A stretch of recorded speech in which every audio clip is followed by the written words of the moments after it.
Greetings and salutations, this is Jason Silverain, and today I'll be taking a look at Rakenzarn Frontier Story, now including Chapter 3.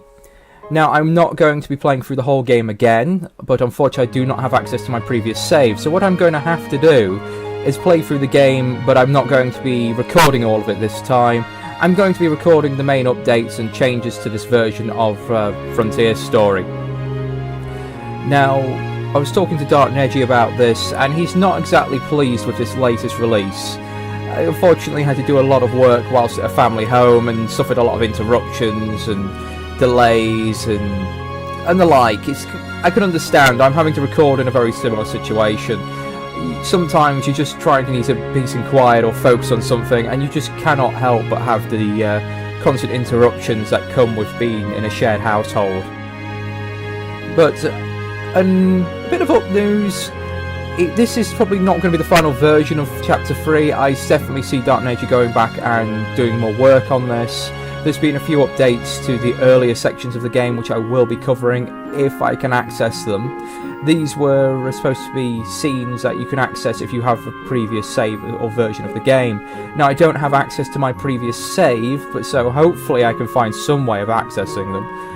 And I'm going to have to start again from the beginning, though I will not be recording the entirety of my playthrough, but I will be trying to make an identical playthrough to my previous one, just to make things consistent. So I won't be changing my beginning summon, I'll be trying to say similar responses to answers, and hopefully I'll actually do better than I did last time.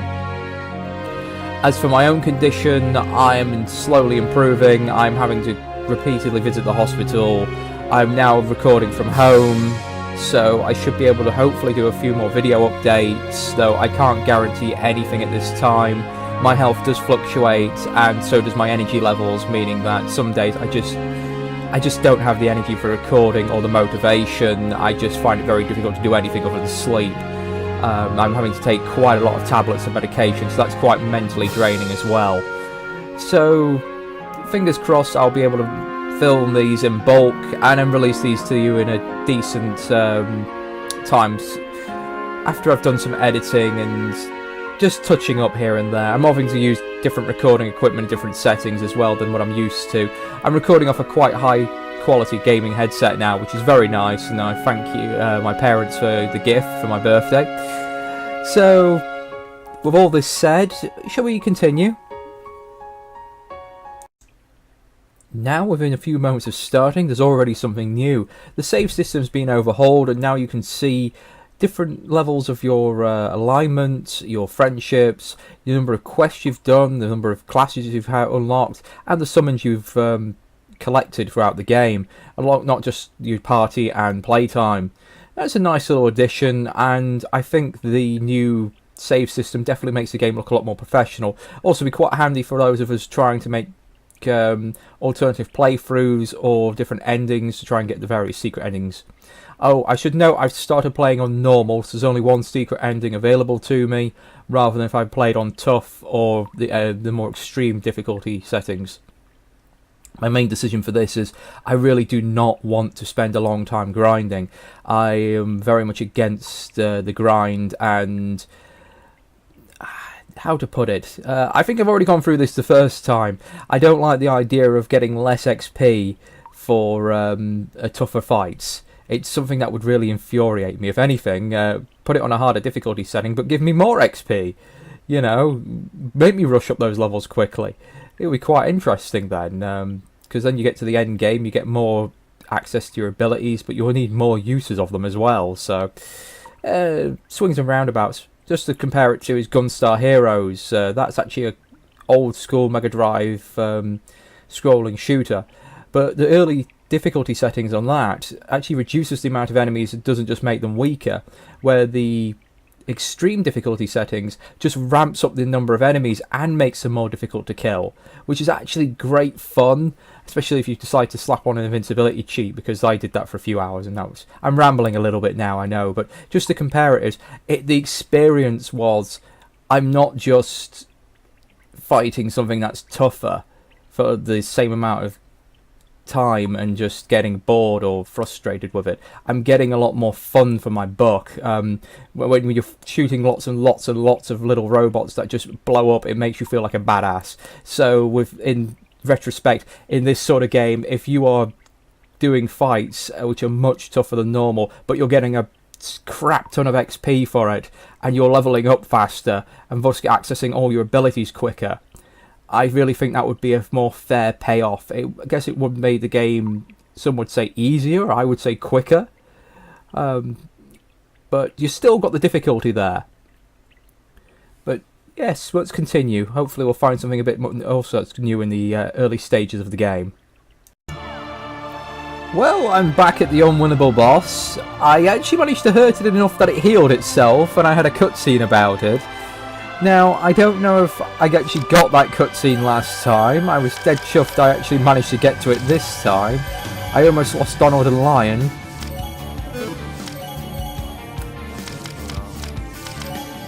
So, let's have a look. Let's go with a strong ice attack. See, I got the health bar. If you saw it for a second, it just popped up along here. About a quarter of the way down before the healing cutscene kicked in. I wonder if that just keeps going. If I just get it not... Oh, there we go. It's straight into the other cutscene then, never mind. Mamma mia! Patazzone porcata per fratello.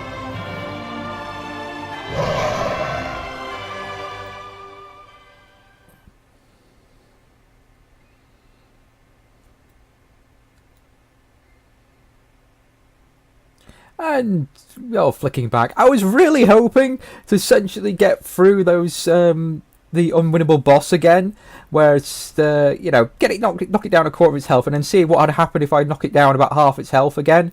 I've got a feeling there's maybe an auto-target Naegi after a certain amount of time, getting that one-hit KO. Oh well, I'll have to figure that out. I won't have to experiment with that a bit more, see what happens. Aha, this is what I've been waiting for, one of the new pieces of dialogue, explaining what happens if a beholder gets killed, and now I've noticed it says if a beholder gets killed by anything or anyone outside of their world, meaning that a beholder can die inside their world quite happily, but if anyone from the outside kills them, then that's when the problems start dying. Start happening, sorry. So, yes, that's when everything starts dying, I should say.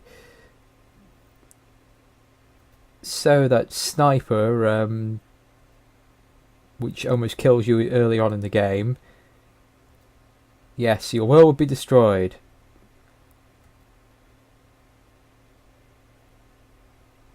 Fair enough. I wonder if someone becomes a new beholder for that world, but, you know. That's a nice bit of clarification. I'm glad that's been put in there now. Clear things up a bit, and also explains why beholders tend to be definitely looked after. Also, why you being dragged around as a beholder outside of your world is considerably bad, you know, really bad, and why Lion gets in quite a bit of trouble for it later on. Okay, may I say I'm very impressed with the new shop system. First of all, we have a thing that tells you your weapon stats, which is very handy. Granted, I did get tricked. This is not a plus from my current setup, because I already have the people equipped with this. This is just what each weapon gives you, so you've still got to be careful there. You don't have a direct comparison, but you can go straight into choosing to equip your items.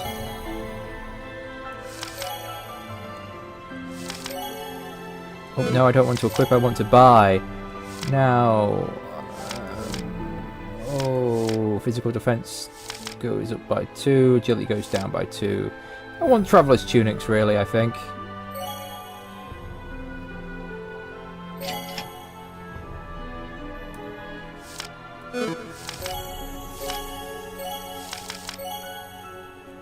Oh, there is a padded armor there.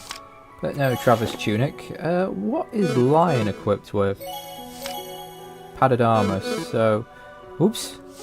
I keep doing that. I really should not keep doing that.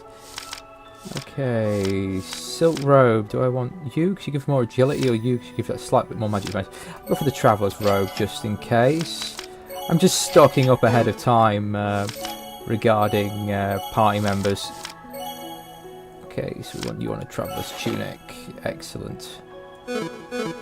And we'll sell off those old casual clothes and padded armors.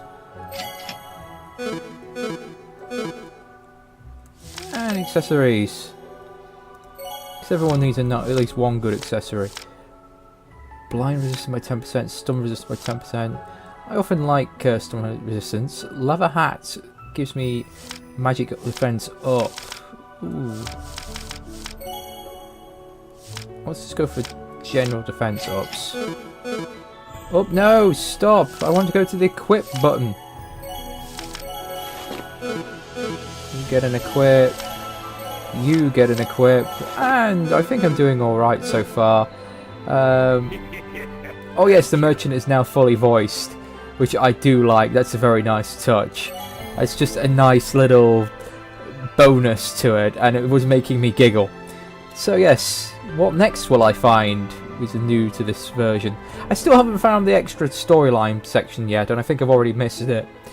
I didn't really have any options to do anything or go anywhere that really indicated where I could find the extra story. I've got an extra save still in Chapter 1, but in Chapter 2 I don't think I'll be going back to the hometown anytime soon to go find this extra story.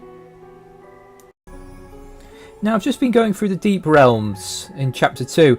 I'm not sure if this is accurate or not, but I have a feeling that this area to the north of where I am right now, the sort of beginning area where you first face your enemies, there's been a little bit of a change to the layout. If anything, I felt like there was less enemies in the way. More of the enemies were hanging around the areas where you walk normally, even if they do occasionally walk into the poison, and there was a lot more hidden goodies, or maybe I was just better at finding them this time. I was given more motivation to explore, and if this area has been tweaked, then good on you, Dark Naegi. That was a good tweak, because it definitely felt a bit easier and less of a slog to go through, but at the same time I'm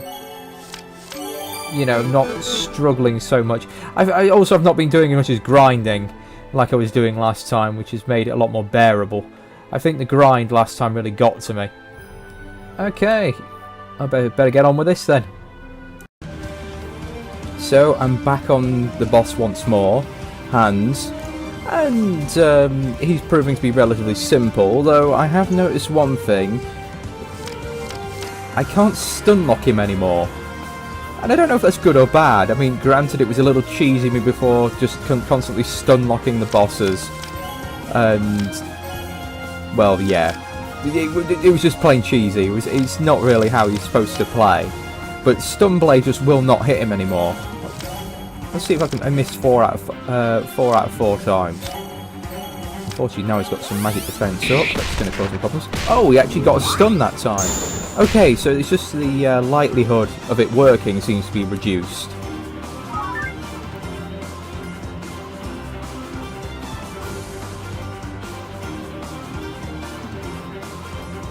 I can't remember which one was the correct one.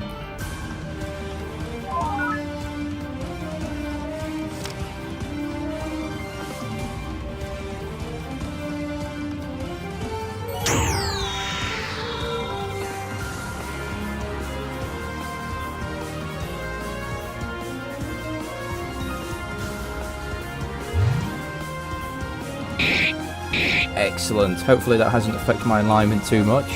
And, well, I've just got one more fight after this one, and then hopefully I'll be at Chapter 3. So I will catch you guys at Chapter 3 in the next video. Thank you for watching, and this has been fun to get back into.